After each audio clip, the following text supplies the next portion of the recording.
전 세계가 원하고 있는 한국의 진단키트, 이제는 모두가 아는 사실입니다.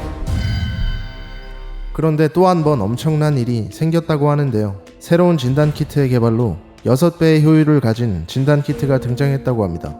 카이스트 대학에서는 김상경 연구원에게 이달의 연구원상을 수상하였습니다. 상을 받게 된 배경은 그녀가 개발한 유전자 분석 기술인 다중 PCR 기술이라고 하는데요. 이 기술은 마이크로 입자를 이용해 DNA나 RNA 등 핵산을 고효율로 증폭시키는 기술이라고 합니다. 유전자 서열을 증폭하는 짧은 DNA 조각인 프라이머를 고용량으로 담아내는 마이크로 입자로서 내부는 스폰지처럼 다공성 구조를 가져 효소의 증폭 반응이 자유롭게 일어난다고 합니다. 20종 이상의 분자 진단을 한 번에 할 수 있는 특징으로서 기존 PCR 기술은 한 번에 3-4종의 유전자만 분석할 수 있는데 이로써 기존의 키트들에 비해 더 광범해진 진단을 할 수 있다는 장점을 지니고 있습니다.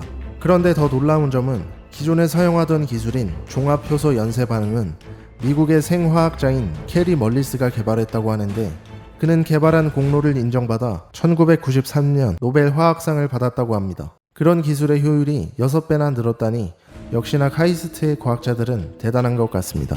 중소기업인 진 시스템이라는 곳에 기술을 이전하여 관련 특허 등록 후 상용화를 추진 중에 있다고 합니다.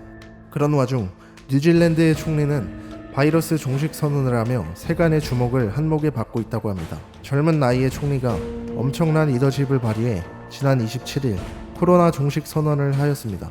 뉴질랜드는 약 한 달간 전국의 이동 제한 명령과 봉쇄 조치를 선포해 필수 업종을 제외한 모든 사업체의 운영을 중단했습니다. 그렇게 한 달여 만에 경제를 재가동하며 외신들의 주목을 한몫에 받고 있는데 이에 총리는 신속한 국경 통제와 필요한 조치들로 국민과의 소통을 통하여 대중들의 자발적 통제들 덕분이라며 뉴질랜드의 국격을 한층 높이고 있습니다.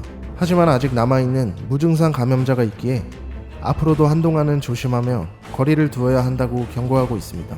그런 반면 일본은 여전히 코로나로 인한 경제 악화와 부적절한 대처로 인해 일본 국민들의 비판을 받고 있는데 아베 총리는 지난 4일 신종 코로나 바이러스 관련 전국 긴급사태 선언의 연장이 결정된 코로나19 대책본부 회의 직후 기자회견에서 예정한 1개월로 긴급사태 선언을 끝내지 못한 것에 대해 국민께 사과한다고 밝혔습니다.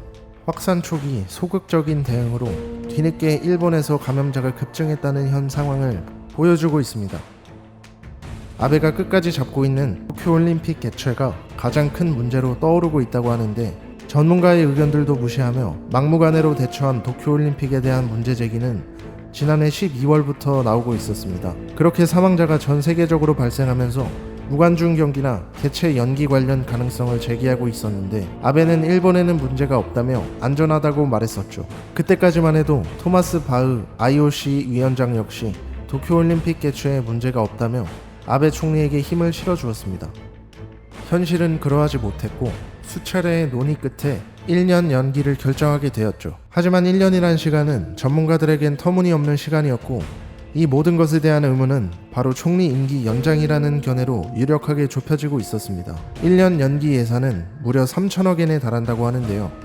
일본 국민들은 그 정도의 예산이 있다면 코로나 지원에 사용되어야 하는 것이 아니냐며 아베 정부를 비판하고 있습니다. 하지만 아베는 세계적 위기 상황을 뛰어넘는 축제이며 올림픽은 코로나를 이길 수 있는 대회라는 등 갖가지 궤변을 늘어놓으며 개최를 정당화해왔지만 내년 1월 총리 임기가 만료되는 아베는 자신의 임기 도중 특례 조치를 통하여 임기 연장을 노리고 있다는 내부 소식들이 언론에 전파되고 있습니다. 아시아 경제 대국인 일본은 정말로 무너질 것인지 여러분의 많은 관심을 부탁드리며 오늘의 영상을 끝마치겠습니다.